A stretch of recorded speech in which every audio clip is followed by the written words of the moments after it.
প্রিয় খামারি ভাই বোনেরা, আসসালামু আলাইকুম। আশা করি সকলেই ভালো আছেন। আমিও আপনাদের দোয়ায় অনেক ভালো আছি ইনশাল্লাহ। আমার মুরগিগুলোও ভালো আছে। যারা আমার চ্যানেলে নতুন, অবশ্যই আমার চ্যানেলটাকে সাবস্ক্রাইব করে আমার পাশে থাকবেন। আর যারা সাবস্ক্রাইব করছেন তাদেরকে অসংখ্য ধন্যবাদ। মুরগির ডিম বা কোয়েল পাখির ডিম কিভাবে মেশিনে বসানো হয়, এই নিয়ম কারণ আজকে আমি দেখাবো। অনেকেই এই ভুলটা করে থাকেন, আমারে অনেকেই কমেন্ট করেন, ভাই মেশিনের ডিম কিভাবে বসাবো। সাধারণত ডিমের এক মাথা যেহেতু একটু চোক্কা হয়ে থাকে বা লম্বা হয়ে থাকে, সেই মাথাটা আপনারা নিচ মুখ দিবেন, নিচে রাখবেন, আর গোল মাথাটা উপরে রাখবেন। এই হচ্ছে ডিম বসানোর নিয়ম। আর যারা অটো মেশিন কিনবেন তাদের তো কোনো সমস্যা নেই। আর যারা অটো ছাড়া মেশিন কিনবেন, দিনে 3 থেকে 4 বার ডিম ঘুরাই দিতে হবে হাত দিয়ে। আর মেশিন নিয়ন্ত্রণ করার জন্য তাপমাত্রা, আর্দ্রতা কত রাখবেন, বা কোয়েল পাখির ডিম কত দিনে ফুটে, বা হয়তো তিথি মুরগির ডিম কত দিনে ফুটে।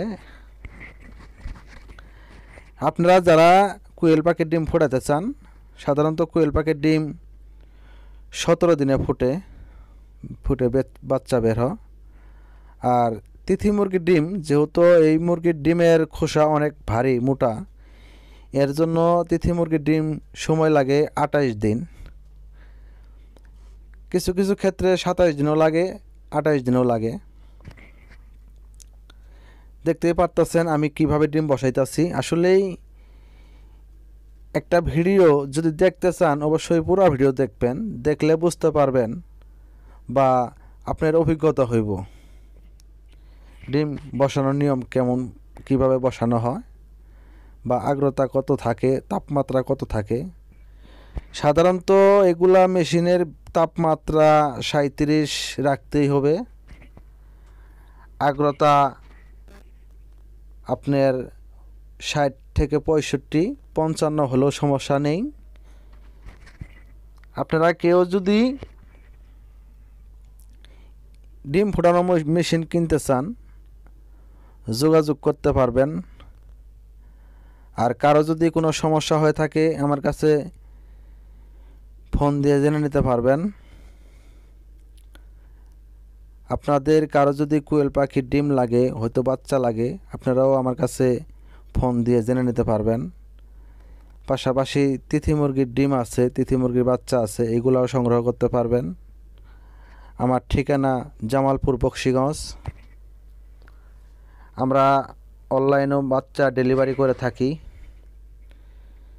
আপনারা চাইলে আমার কাছ থেকে নিতে পারবেন। দেখতেই পারতেছেন আমি কিভাবে ডিম বসাইতেছি মেশিনে। আমার ইনকিউবেটর আসলেই, আমি তেমন বড় একটা খামারি না, আমি ছোট্ট একটা খামারি। আমার ইনকিউবেটরে বর্তমানে ডিম ধরে 200 পিস। আসলেই আমি 200 পিসের মেশিনে কিনছি, যেহেতু আমার ডিমের সংখ্যা কম। আস্তে আস্তে আমার ডিমের সংখ্যা বাড়তেছে। আমি আশা করি খুব তাড়াতাড়ি আমি আরও বড় মেশিন কিনবো ইনশাল্লাহ। আপনারা দোয়া করবেন আমার জন্য, আমি যত তাড়াতাড়ি একটা ডিমের বড় মেশিন কিনতে পারি।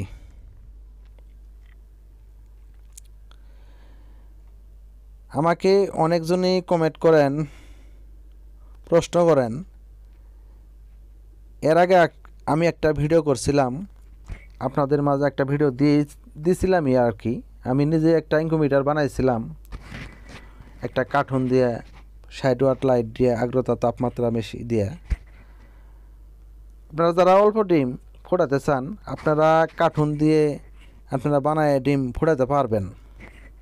ওটা আমি পরীক্ষা করছি, আমি ডিম থেকে বাচ্চা সংগ্রহ করছি, কিন্তু আমার ডিমের সংখ্যা বেশি, এর জন্য আমি মেশিন কিনে নিয়ে আসছি। এখন আমার আরও বড় মেশিনের দরকার, যেহেতু ডিমের সংখ্যা আল্লাহর রহম বাড়তেছে দিন দিন। হয়তো আমি আরও এর থেকে আরও বড় মেশিন কিনবো ইনশাল্লাহ। আর ডিম বসালে আসলে ডিমের ভিতরে আপনারা তারিখ ডেট ঠিকঠাক মতো দিয়ে রাখবেন।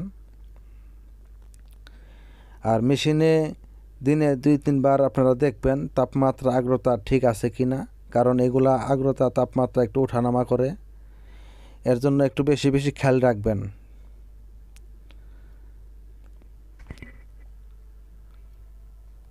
তিথি মুরগির ডিম আসলেই শীতকালে তেমন একটা পারে না, শীতকালে অনেক গ্যাপ করে, ডিম কম পারে। গরমকালে ফুল প্রোডাকশন দিয়ে ডিম পারে মুরগিগুলা। আমার মুরগি শীতের ভিতরেও কিছু ডিম পারতাছে, 1-2টা করে। আপাতত কিছু ডিম আমি 2 দিনে পাইছি, এই 2 দিনের ডিম আমি মেশিনে বসাইলাম, কোয়েল পাখির ডিমের সাথেই বসাইলাম, যেহেতু ডিম অল্প কিছু এর জন্য কমাই বসাইলাম। যাই হোক, আমার ভিডিও ভালো লাগলে অবশ্যই আমাকে সাবস্ক্রাইব করে আমার পাশে থাকবেন।